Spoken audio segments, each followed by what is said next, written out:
अस्सलामु अलैकुम वरहमतुल्लाहि वबरकातुहू। नाज़रीन, इस्तक़बाल है, स्वागत है आपका viral news live studio Jalgaon, Maharashtra, India में। मैं आपका मेज़बान मुफ्ती मोहम्मद हारून नदवी। आइए प्राइम न्यूज़ में बहुत ही अहम दो बड़ी खबरों पर नज़र डालते हैं। जी हाँ नाज़रीन,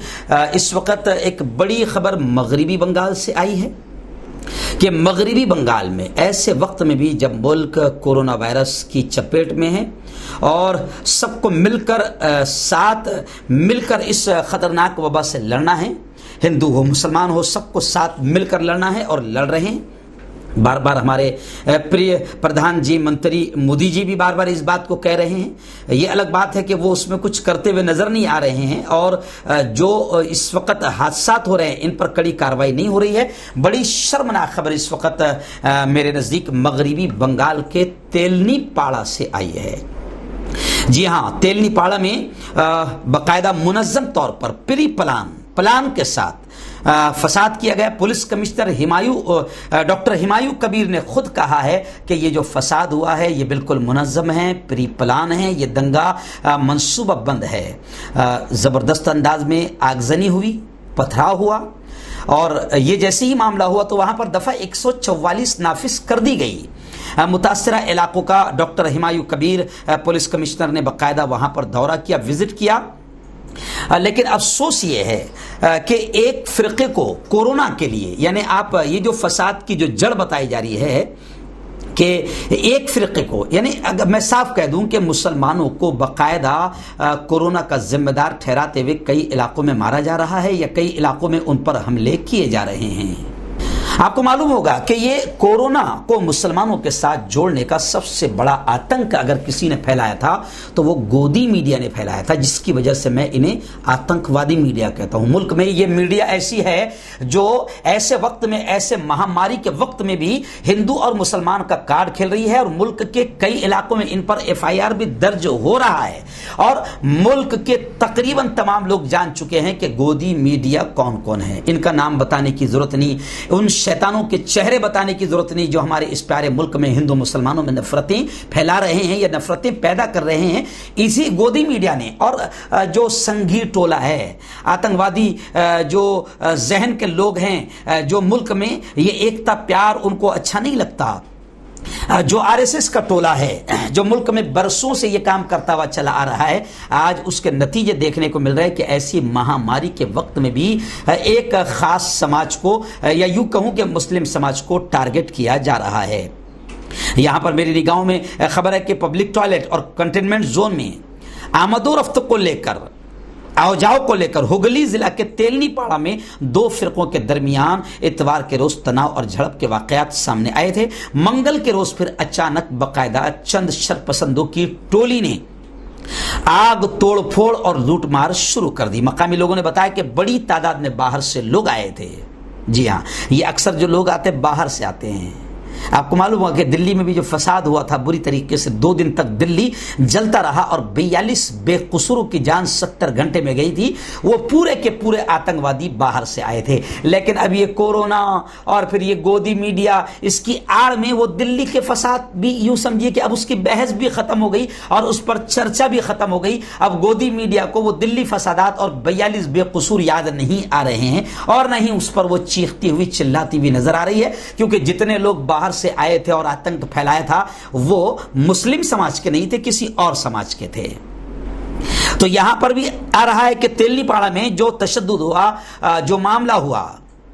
वो बाहर से लोग आए थे और खुद Chandan Nagar police commissioner doctor Humayun Kabir ने कहा कि ये फसाद पूरा के पूरा मुनज़्ज़म मंसूबा बंद तरीके से हुआ। मकानात जलाए गए और एक दूसरे पर हमला किया गया। उन्होंने कहा कि साजिश रचने वालों को पुलिस जानती है मगर मजीद जांच जारी है और गिरफ्तारियों का सिलसिला शुरू है। लेकिन पब्लिक कमेंट यह करके कह रही कि साहब अभी मजीद जांच जारी है, कहीं ऐसा ना हो कि किसी का ऊपर से दबाव आ जाए, इसलिए फटाफट इन आतंकवादियों को जिन्होंने रमजान के इस मुबारक महीने में और महामारी के इस मौके पर जबकि एक दूसरे की मदद करना चाहिए, ऐसे वक्त में एक खास समाज को टारगेट करके निशाना बनाया जाना ये बड़ा आतंकवादी हमला है। बिल्कुल इनके साथ में वैसे ही ट्रीटमेंट किया जाए जैसे आतंकवादियों के साथ ट्रीटमेंट किया जाता है। خیر ڈاکٹر ہمایوں کبیر نے کہا کہ اس صورتحال کنٹرول میں ہے فی الحال اور تشدد زدہ علاقے میں پولیس اہلکار پیٹرولنگ کر رہے ہیں۔ آپ کو بتاؤں کہ وہاں سے یہ بھی خبر آئی ہے، کچھ لوگوں نے بیان دیا، ایک 50 سال کا محمد عالم، وہ کہتا ہے کہ 24 سالوں سے شیام نگر نارتھ جوٹ مل تیل نپاڑا میں میں کام کرتا تھا، لاک ڈاؤن کی وجہ سے کام بند ہو گیا اور جب 25% تھوڑا کام شروع ہوا تو نفرتوں کا اثر دیکھو کہ جب میں گیا تو مجھے مسلمان ہونے کی وجہ سے مجھے کام پر نہیں بلایا گیا، اب ویسے ہی ہم ٹوٹ گئے تھے، اب یہ فساد، اس فساد نے جو جمع کی ہوئی بڑی محنتوں سے پونجی تھی اس پونجی کو بھی فساد نے ختم کر دیا۔ تو یہ حالات ہے، تو ظاہر بات ہے کہ ملک میں ایسے حالات جو بنانے والے ہیں یا جو ٹولہ ایسے حالات کا ذمہ دار ہے ان پر جب تک کہ کڑی کارروائی نہیں کی جائے گی مسئلہ حل نہیں ہوگا۔ اور نریندر مودی سے ہم یہ کہیں گے کہ من کی بات میں کبھی یہ بھی تو کہہ دو جو ہمارے من کی بات ہے کہ یہ دنگائی، یہ فسادی جب تک کہ رہیں گے، اور مجھے افسوس ہے میں مودی جی سے کہتا ہوں کہ اکثر یہ جو فسادی نکلتے ہیں یا دنگائی نکلتے ہیں یا تو اس ٹولے سے نکلتے ہیں جو ٹولہ آپ کو سپورٹ کرتا ہے یا کبھی کبھی وہ نکلتے ہیں جو آپ کی پارٹی کے نمائندے ہوتے ہیں۔ تو نریندر جی مودی آپ کہتے ہیں سب کا ساتھ، سب کا وکاس ہے نا، سب کا وشواس، لیکن نہ آپ سب کا ساتھ لے رہے ہیں نہ سب کا وکاس ہو رہا ہے بلکہ ایک خاص سماج کا وناش کیا جا رہا ہے، ستیاناش کیا جا رہا ہے۔ تو مودی جی اگر آپ ملک کو وکاس پر دیکھنا چاہتے ہیں اور ترقی پر دیکھنا چاہتے ہیں تو آپ کی یا آپ کا وہ ٹولہ جو آپ کو سپورٹ کرتا ہے جب تک کہ ان پر کارروائی نہیں ہوگی تب تک کہ یہ ملک ترقی نہیں کرے گا۔ ناظرین، پرائم نیوز میں ایک دوسری بڑی خبر اس وقت میری نگاہوں کے سامنے یہ بھی آئی ہے کہ باقاعدہ مسلم مخالف فسادات کو ہوا دینے کی وجہ سے فیس بک نے معافی مانگی ہے۔ سری لنکا میں 2 برس پہلے مسلم مخالف فسادات پھوٹ پڑے تھے اور فیس بک پر ان فسادات کی تصویریں اور ویڈیوز کافی وائرل ہوئی تھی اور فیس بک نے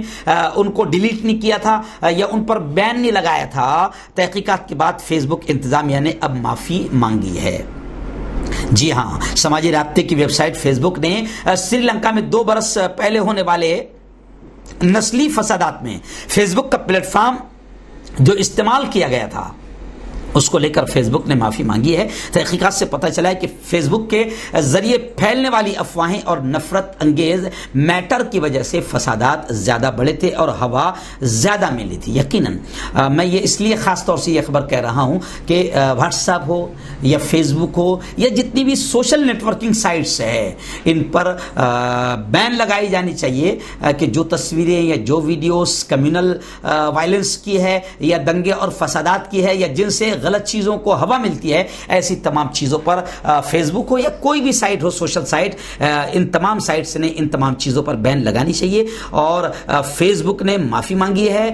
تو یقیناً میں مبارکباد دیتا ہوں کہ فیس بک کو اس بات کا احساس تو ہوا کہ ان کی سائٹ کا اگر غلط استعمال ہوتا ہے تو کتنے بے قصوروں کی جانیں جاتی ہے۔